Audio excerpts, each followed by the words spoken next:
पाकिस्तान बनाया। और इसलिए आपकी ये जो वक्त है, इसकी अहमियत आपने अब पहचान ली।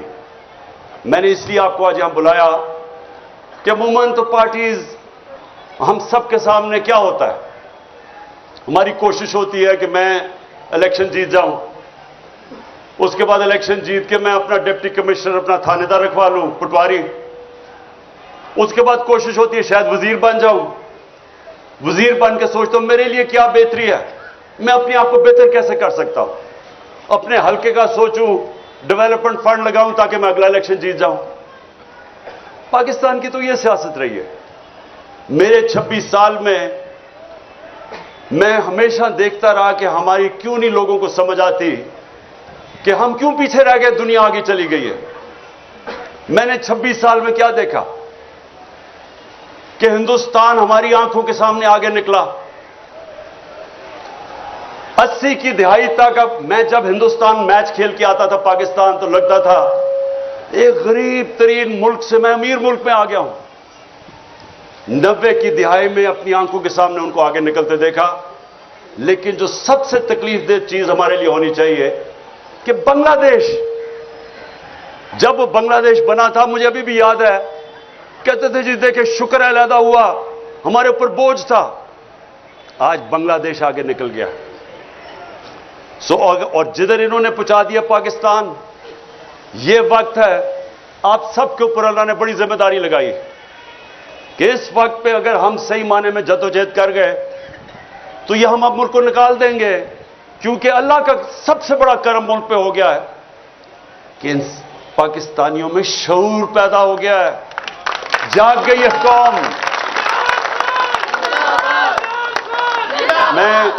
मैं पहले जो मैं मैं अभी जो बात करने लगा हूं, सबसे पहले मैं ये जो यहां घर में पिछले 40 घंटे जो मैं देखा है, इस घर के ऊपर जिस तरह का हमला किया गया है, तो मैं कई दफा सोच रहा था कि देखें इतनी ज्यादा फौज बुला ली यहां, यानी हजारों लोग पहुंच गए, फौजी, पुलिस वाले, रेंजर पहुंच गए। और ये मेरे घर पे ऐसा हमला हुआ कि मैं समझा मैं कोई दुनिया का सबसे बड़ा दहशतगर्द बैठा हुआ हूं। यानी आर्मर्ड कार मंगवा ली। आर्मर्ड कार, सोचे कि एक पॉलिटिकल आदमी है, 50 साल से कौम मुझे जानती है, 50 साल से मुझे जानते, किसी और पाकिस्तानी को इतना देर से नहीं जानते। एक दफा मुझे कोई बताए कि मैंने कभी कानून तोड़ा हो। इस मुल्क में अवाम उस आदमी को सबसे ज्यादा पाकिस्तान की तारीख में पैसा देती है, चंदा देती है, मुझे देती है। तीसरा अस्पताल वहां, सबसे बड़े खैराती इदारे हैं इस मुल्क की तारीख में। एक यूनिवर्सिटी नमल, दूसरी अभी अल कादर, सब खैराती गरीबों के लिए। और जो सबसे बड़ी पॉलिटिकल पार्टी का हेड हो, उसको फौज पकड़ने आ जाती है लोगों की, ये पुलिस की और रेंजर्स की। जुर्म क्या आता था कि पहले सब समझ जाएं कि प्रोपेगेंडा हो रहा है और असल क्या है। जुर्म यह था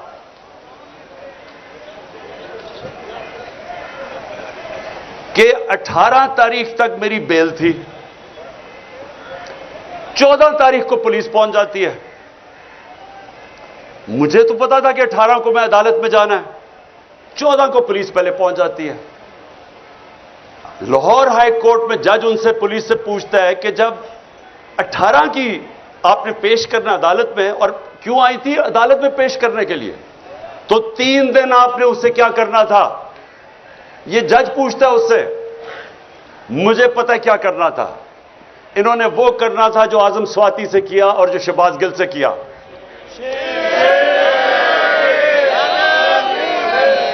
और जो बदतरीन इस मुल्क की तारीख का, जो मेरी जिंदगी में मैंने ऐसा वाकया नहीं देखा, जो इन्होंने उस दरवेश, उस मलंग जिल्ले शाह से जो इन्होंने किया।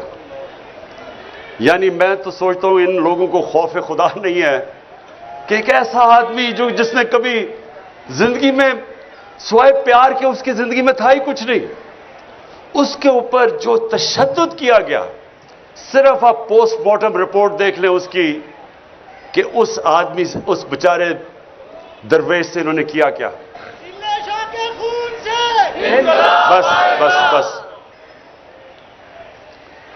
पोस्टमार्टम रिपोर्ट देखें कि उसका सर फाड़ दिया, उसका स्कल तोड़ दिया, उसका जिगर इन्होंने क्या मारा उसको कि वो सारा अंदर से इंटरनल ब्लीडिंग, उसकी स्प्लीन फट गई, उसके प्राइवेट पार्ट्स के ऊपर तशद्दुद किया, उसकी कमर पे मारा।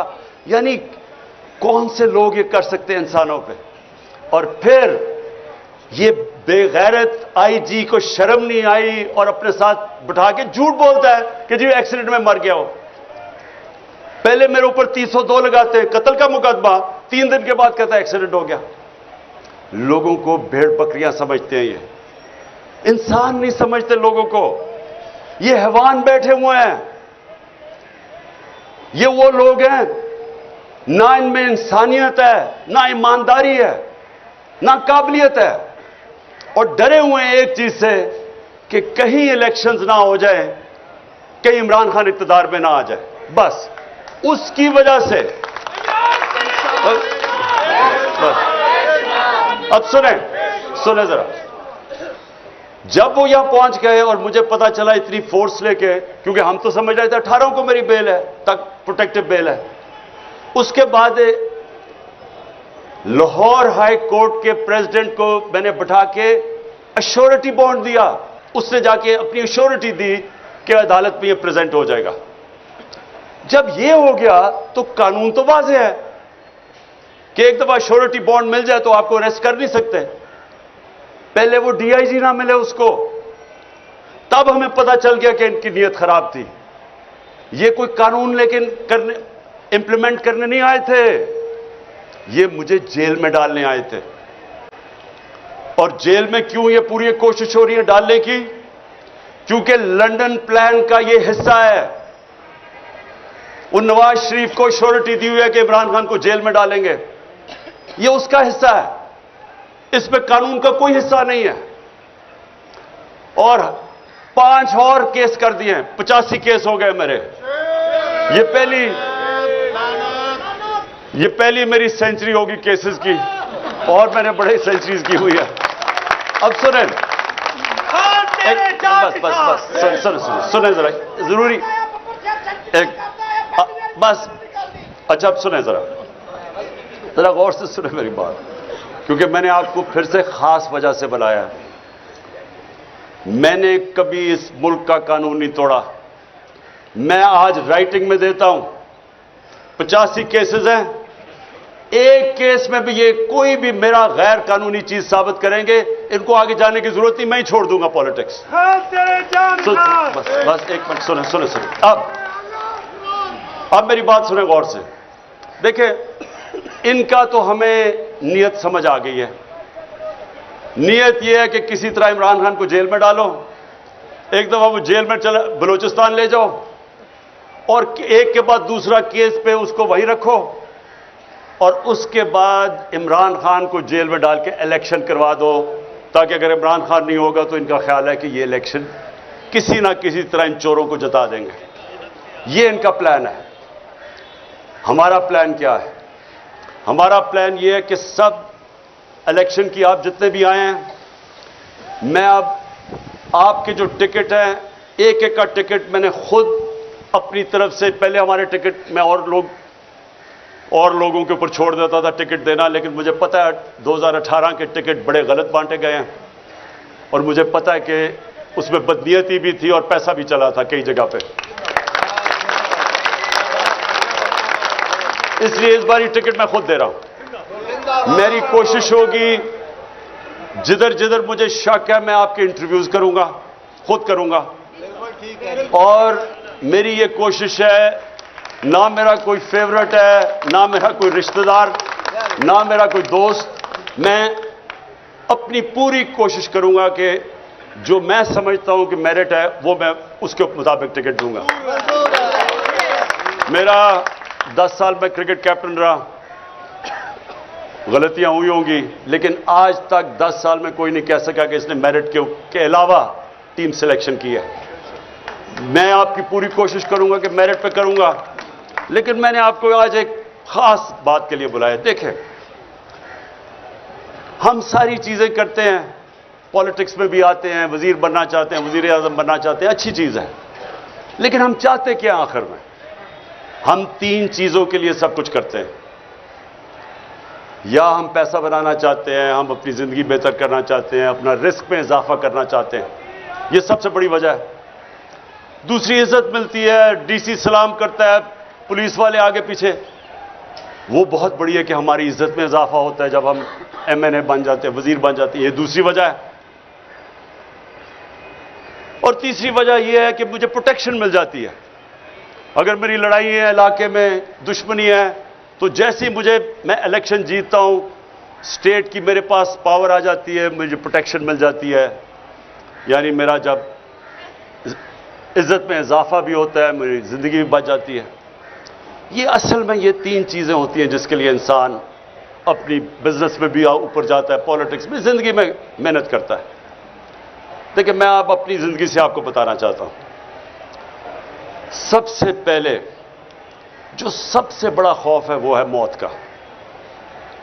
ये एक ऐसा खौफ है जो इंसान को गुलामी भी इंसान कबूल कर देता है मौत के खौफ से, बल्कि बदतरीन गुलामी इंसान की होती है जो वो खौफ की वजह से वो राय हक पे नहीं खड़ा होता। मैं मिसाल देता रहता हूं कूफा के लोगों की कि उनको पता था हजरत इमाम हुसैन हक पे खड़े, उन्हें पता था कि वो उसूल और सच पे खड़े, लेकिन यजीद के खौफ की वजह से उन्होंने उनकी मदद नहीं की और हमेशा वो पछताते रहे कि इस्लाम की तारीख का सबसे बड़ा जुल्म हुआ और उन्होंने कुछ नहीं किया। तो ये जो खौफ है, जब मैं मदीना की रियासत की मिसाल देता हूं तो अपने बच्चों को जरूर बताएं कि दुनिया की तारीख का सबसे बड़ा इनकलाब आया था और यह तारीख का हिस्सा है।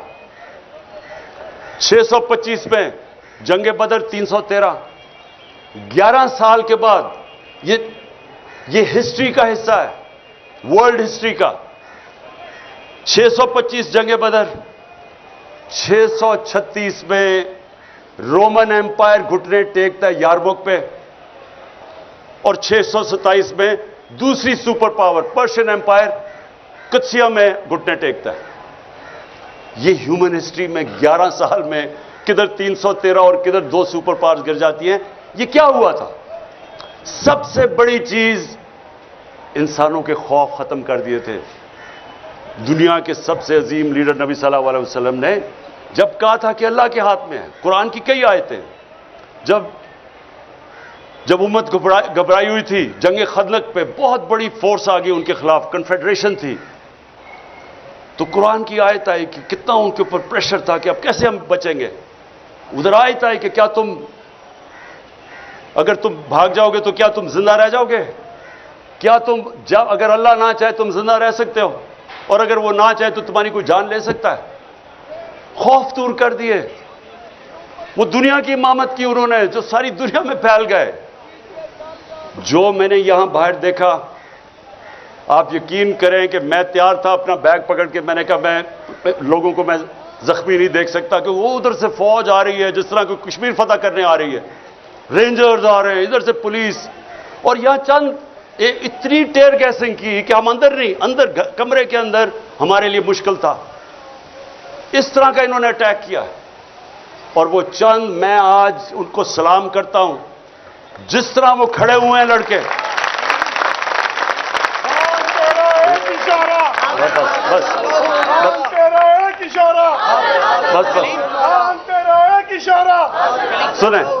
सुने और क्यों वो खड़े हुए? मैं जब यहां से तैयार था, मैंने कहा मैं अब जाता हूं, पुलिस को पकड़ाता हूं। वो सारे ने दीवार बन के खड़े हो गए कि नहीं आपने नहीं जाना, ये आपको तशद्दुद करेंगे, मार देंगे, जहर दे देंगे जेल में। वो खड़े हो गए सारे, और जो वो लड़े हैं, मैं आपको बताऊं, इतनी पुलिस बंदूकें चला रहे हैं। वो बेचारी समाबिया, वो देख रहे हैं औरत आ रही है, निशाना लेके उसके ऊपर वो कारतूस चलाता है। यानी ये किधर होता है ऐसे? वो कौन से हम जुल्म कर रहे थे, क्या कर रहे थे? पॉलिटिकल लोग हैं, पाकिस्तानी हैं। आप देखिए, या तो वो लग रहा था फलस्तीन है और या लग रहा था मकबूजा कश्मीर है। यानी किस तरह के, जब मैं कह दिया कि मैं अदालत में जा रहा हूं, मैं किस लिए आ रहे थे कि 18 में अदालत में जाना, मैंने कहा कि मैं जाने के लिए तैयार हूं, श्योरिटी बॉन्ड था, उसके बावजूद इन बदनीयत थे, जेल में ले जाना चाहते थे, इन्होंने अदालत में पेश नहीं करना था। इनका प्लान, वो लंदन प्लान ये है कि इमरान खान को, वो जो भगौड़ा बैठा हुआ है उतना डरा हुआ है कि पहले इमरान खान को जेल में डालो फिर मैं आऊंगा। उसको मैं आज कह दूं लंदन में कि मुझे जेल में भी डालो ना, जो नवाज शरीफ तुम्हारा इस बार इस्तकबाल होगा, तुम्हारे होशोवाज उड़ जाएंगे।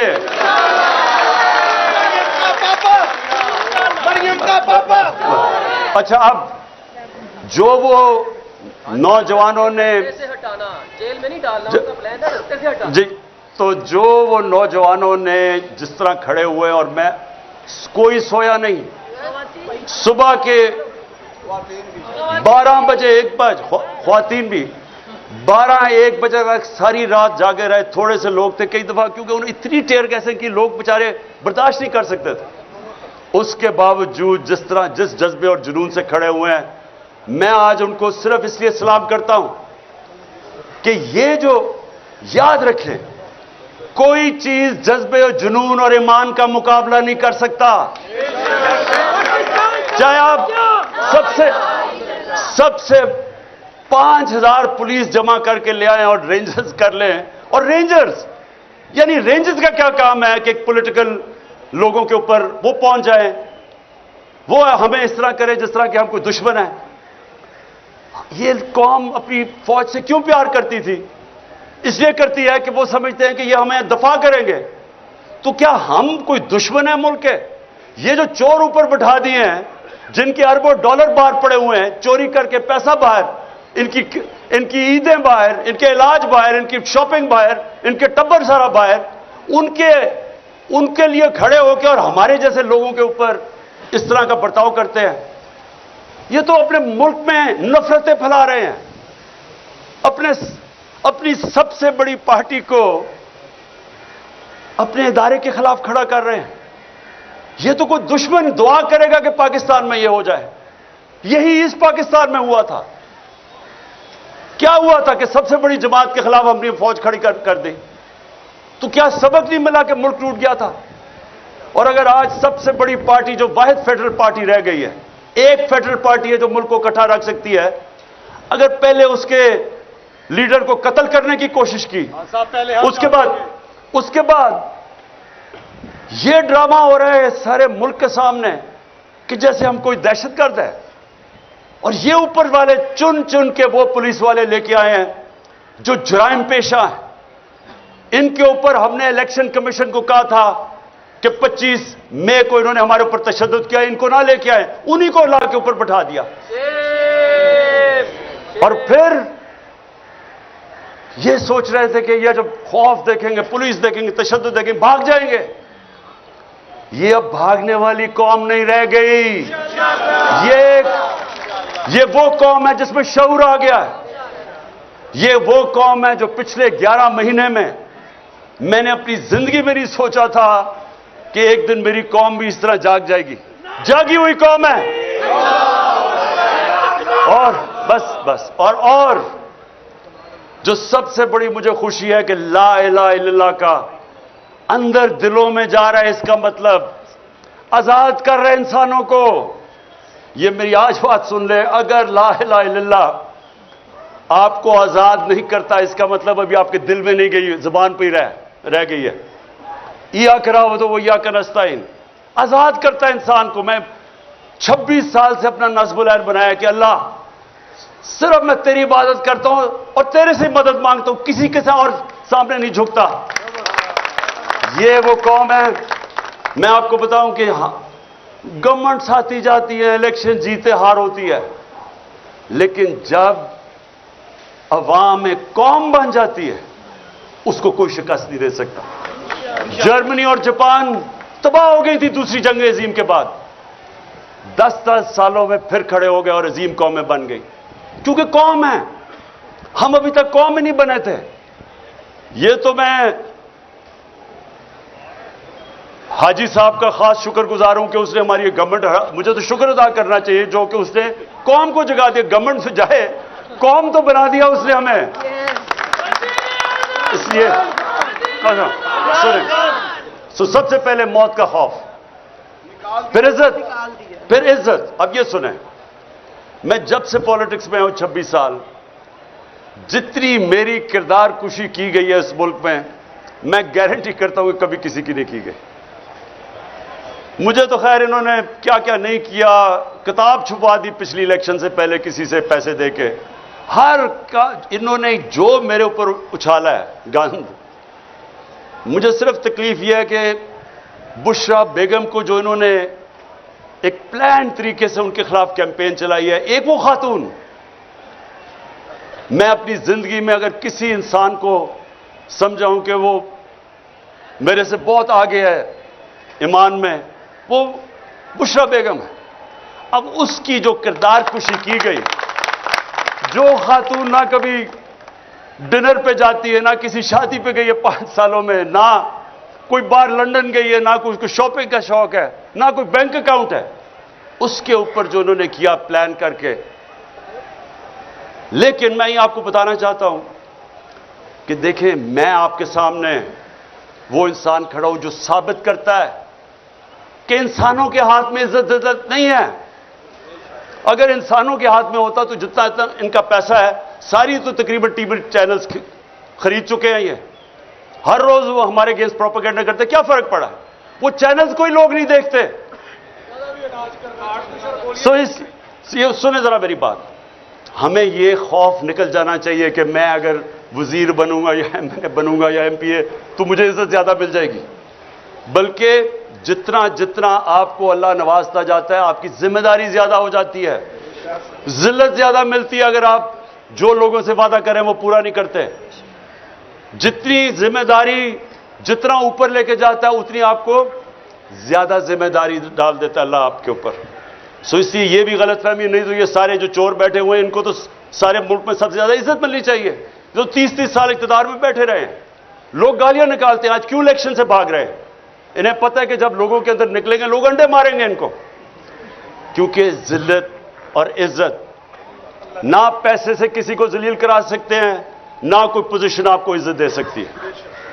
और जो आखिरी चीज है रिस्क, देखें मैं फिर आपके सामने वो खड़ा हूं, वर्ल्ड कप जब खत्म हुआ तो मैंने हॉस्पिटल बनाना था, मैंने वादा किया हुआ था, तो मैंने कभी वर्ल्ड कप जीते, हालांकि जो क्रिकेट में अल्लाह ने मुझे पोजीशन दी थी, जो मेरा जो मुकाम बन चुका था, मुझे तो कुछ करने की जरूरत ही नहीं थी। थोड़ी देर साल के अंदर कोई क्रिकेट के ऊपर बातचीत करके मेरे पास तो किसी चीज की जरूरत नहीं थी, कोई मैंने काम नहीं किया।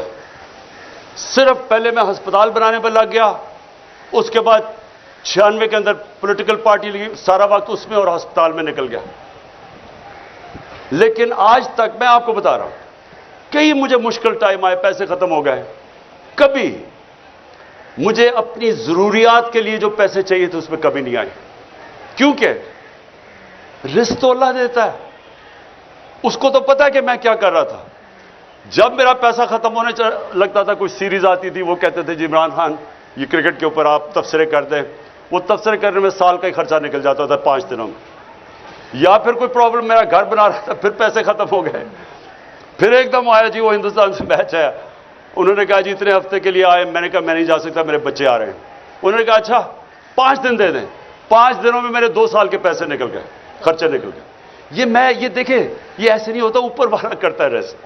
कभी भी मैं आपको ये कहता हूं कि सबसे बड़ा ये मौत के खौफ के बाद ये ट्रैप है कि मैं अब ये जो कर रहे थे हमारे साथ, जिस तरह की इन्होंने अब बंदूक चला रहा है, औरत वो बेचारी समाबिया के ऊपर एक निशाना लेके बंदूक चला रहा है, वो कौन से खतरे में, ऐसी खातून चली आ रही है। क्या इन लोगों को खौफ खुदा नहीं है? क्या इनको नहीं पता कि तुम कोई भी ऑर्डर गलत फॉलो करो, इलीगल ऑर्डर, तुम जिम्मेदार हो। कोई आपको चीज इजाजत नहीं देती कि आप कानून तोड़ें। नहती खातून के ऊपर बंदूकें चला रहा है, या वो 25 मई में जो इन्होंने किया, या लोगों के घरों में 3-3 बजे घुस के औरतों के सामने इन्होंने लोगों को हरासा किया, क्या ये कानून इजाजत देता है? नहीं देता। और इसलिए इन्होंने क्या किया, इन्होंने सिर्फ अपनी नौकरियों के लिए वो ऑर्डर फॉलो किए जो इलीगल थे। एक जिंदा कौम में कभी ये ऑर्डर फॉलो ना किए जाते। मैं बरतानिया का आपको बता दूं, मेरा वहां बड़ा टाइम गुजरा है, कभी किसी ने, पुलिस ने कभी ऐसा काम नहीं, उन्होंने कहना था ये कानून इजाजत नहीं देता, उन्होंने नहीं करना था। ये जो गलत काम करवाते हैं, ऊपर से गंदे किस्म के जराइम पेशा लोगों को आईजी और सीसीपीओ के ऊपर बैठा के, ये किसी भी मुल्क जिधर हकीकी आजादी हो, जिधर कानून आपके बुनियादी हुकूक, फंडामेंटल राइट्स को हिफाजत करे, कभी नहीं होता। और यह होता है जब आप अपनी ज़मीर को कॉम्प्रोमाइज करते हैं रिस्क के लिए। हमेशा मुझे मौके मिले, एक दफ़ा उन्होंने मुझे कहा कि जी आप साउथ अफ्रीका आ जाए क्रिकेट खेलने के लिए, हम बड़े पैसे देंगे तुम्हें। बहुत पैसे देते थे तब मैं जब मैं क्रिकेट खेल रहा था, क्योंकि साउथ अफ्रीका बैन था, उसके ऊपर बैन लगा हुआ था। तो वो जो प्लेयर वहां जाता था, बड़े प्लेयर्स अट्रैक्ट करते थे, बड़े पैसे ऑफर करते थे। हमेशा ये आपके रास्ते में दो रास्ते आएंगे, जब आपके ज़मीर का सौदे के लिए आपको कोई पैसे ऑफर हो। मुझे जो, मैं पहला टेस्ट लाहौर में कैप्टन कर रहा था, मुझे हिंदुस्तान से आया, जी तुम एक टॉस हमें बता दो, यानी कि उनके साथ मिलके टॉस का फैसला बता दो, हम तुम्हें इतने पैसे दे देंगे। बड़े पैसे थे उन दिनों में। तो ये आपके लिए हमेशा आपका अल्लाह ज़मीर टेस्ट करेगा। और इंशाअल्लाह आप में से जो पावर में आएंगे, जिनको मौका मिले, एमपीज, वजीर बनेंगे, मेरी एक आज बात याद रख लेना, इज्जत आपके हाथ में होगी। जो दयानतदारी से अवाम की खिदमत करेगा, जो आप वादा करके एमपीए बनता है, कोई वादा करके एमपीएमए नहीं बनता कि जी मैं फिक्र ना करें, मैं जाके बड़ा लूटूंगा पैसा या करप्शन में पैसा बनाऊंगा। वो सारे कहते हैं मैं अवाम की खिदमत करूंगा। तो जो वो नहीं करेगा, आप जो मर्जी कमा लें, आपको इज्जत नहीं मिलनी। तो मैं ये चाहता हूं कि आप जरा थोड़ा सा अपनी विजन बड़ी कर लें। आपकी विजन होनी चाहिए, जब अल्लाह आपको मौका देगा कि हमें अल्लाह ने पाकिस्तान के उस वक्त हमें लेके आया यहां कि हमने आज अपनी जात का नहीं सोचना, मुल्क का सोचना, अपनी मैं से बाहर निकलाना है। बड़ा इंसान कभी भी आज तक वो नहीं बना जिससे जिंदगी खुदगर्जी और अपनी जात के लिए गुजारी है। दुनिया की तारीख किसी अमीर आदमी को याद नहीं करती। कितने हिंदू यहां अरबोपति हिंदू थे, लेकिन लोग गंगाराम को याद करते हैं। जो इंसानियत का, आज आप चले जाएं, ऊपर से लेकर नीचे तक चले जाएं, उर्स के ऊपर अल्लाह के सूफी जिन्होंने इंसानियत की खिदमत की थी, आज भी चले जाएं, लाखों लोग आए हुए होते हैं। 1000 साल से पहले वो दुनिया से पर्दा कर चुके होते हैं। क्यों? क्योंकि इज्जत अल्लाह इसलिए देता है, इन्होंने इंसानियत की खिदमत की। जब आप सियासत इंसानियत की खिदमत करने पे चलते हैं, राय हक की पॉलिटिक्स करते हैं, तो ये इबादत में शामिल हो जाती है। सारे बड़े बड़े जो भी अल्लाह का पैगंबर आया, वो सारे सियासतदान थे, सब लीडर्स थे। तो क्योंकि लेकिन वो इंसानियत के लिए आते थे, अल्लाह उनको सारी दुनिया की तारीख जब तक रहेगी इज्जत देता है। जब मेरे नबी सल्लल्लाहु अलैहि वसल्लम ने आखिरी खुतबा अराफात पे जब उन्होंने ख़त्म किया, तो उन्होंने 1 लाख लोग थे, उनसे पूछा कि अल्लाह के सामने गवाही दो कि मैंने अपने दयानतदारी से अल्लाह का पैगाम दिया तुम्हें। तो वो पहले रोज से फिर वो रिपीट करते थे, फिर 10 रो के बाद जाता था, फिर ऐसे। तो जैसे जैसे वो पैगाम जाता रहा, तो एक पूरी सारे लाखों का मजमा में आवाज उठी कि हां नबी, आपने दयानतदारी से अल्लाह का पैगाम दिया। और फिर वो लोगों ने रोना शुरू कर दिया। क्यों रोना शुरू किया? क्योंकि लोगों को पता था कि अब इन्होंने अपनी मिशन पूरी कर ली है। ये इक़्तिदार के लिए नहीं आए थे, अब ये हमारे साथ ज्यादा देर रहेंगे नहीं। यही आपकी मिशन है। देखें, आपने अगर इज्जत कमानी है तो जो आप पॉलिटिक्स करें, अपनी जात से बाहर निकलाएं। आपने अगर इसको इबादत में शामिल करना है, अपनी आखिरत बेहतर करनी है, जात से बाहर निकला है। नेल्सन मंडेला 27 साल उसने जेल में गुजारे, 27 साल। और जब बाहर निकला तो जिन्होंने उसके ऊपर जुल्म किया था सबको माफ कर दिया, क्योंकि अपनी जात के लिए नहीं कर रहा था। वो मेरे नबी सल्लल्लाहु अलैहि वसल्लम की सुन्नत पे चल रहा था। जब फतह मक्का हुई, उन्होंने जिन लोगों ने जुल्म किया था माफ कर दिया, क्योंकि जात के लिए नहीं थे वो। ये जो जात की पॉलिटिक्स, जात में आता है, जात से जो आदमी बाहर नहीं निकलता वो कभी बड़ा इंसान नहीं बनता। मैं ये चाहता हूं कि अपनी विजन बड़ी करें दुनिया की, इससे बाहर निकला है कि मेरा टैका होगा, मेरा ये होगा, एक पुलिस एस्कॉर्ट होगा तो पता नहीं थानेदार सलूट करेगा, इससे बाहर निकला है। ये छोटे लोग ऐसे ही करते हैं। बड़ा इंसान ऐसा नहीं सोचता। बड़ा इंसान वो है जिसकी सोच बड़ी है, विजन बड़ी है जिसकी। तो मैंने आपको इसलिए आज बुलाया, मैं आपका जो किबला है ना वो मैं चाहता था दुरुस्त हो, क्योंकि मैंने 26 साल में, मुझे बड़े अफसोस से कहना पड़ता है कि मुझे जिस तरह की तकलीफ हुई, जिस तरह के पॉलिटिशियंस मैंने देखे, असेंबली में ज्यादातर लोग देखे, अपनी पार्टी में लोग देखे, मुझे सबसे बड़ी अफसोस की बात यह है कितने लोग देखे जो अपनी जात से बाहर नहीं निकले। हमारी मीटिंग होती थी, अब ये बजट के ऊपर वोट कर रही हैं, लोगों को इकट्ठा कर रहा है, हमारी कोalition गवर्नमेंट थी। सबसे जी अच्छा जी मेरा ये स्कीम कर दो जी, मेरा हल्का ये कर दो। वो कोई फिक्र नहीं है कि मुल्क के ऊपर क्राइसिस है, मेरे हल्के में ये कर दो तो वो कर दो। और मैं सोचता था कि तुम्हें पता भी है कि हम किस हिसाब से उनमें कोरोना का क्राइसिस आया हुआ था सारी दुनिया में। वो कोई फिक्र नहीं है दुनिया में, मेरे हल्के में बस ये कर दो। और मैं उनको समझाता था कि आपकी विजन पाकिस्तान की होनी चाहिए। पाकिस्तान चलेगा तो आपका हल्का ठीक होगा, मेरा हल्का ठीक हो जाए, पाकिस्तान जाए बाहर में। तो मैं आप सारों को अपने 26 साल के तजर्बे से ये बताना चाहता हूं कि खुदा के वास्ते बड़े इंसान बने, बड़ी सोच लेके आए। जब टिकट, जो मैं आपको गारंटी करता हूं, मैं अपनी दयानतदारी से टिकट दूंगा, मैं आपको पूरी कोशिश करूंगा। मैं सिर्फ आपसे एक चाहता हूं कि जिनको टिकट्स ना मिले, खुदा का वास्ता है खड़े ना हो जाएं। इस वक्त नाजुक मोड़ में पाकिस्तान की तारीख में अपनी पार्टी को ना हरा दें, नुकसान मुल्क का ना कर दें। यह मैं आपको गारंटी देता हूं कि पार्टी आप में से किसी को नहीं भूलेगी। मैं आपको इंटरव्यू भी करूंगा, कोशिश करूंगा सबको देखूं, फिर से कोशिश करूंगा अपनी ईमानदारी से।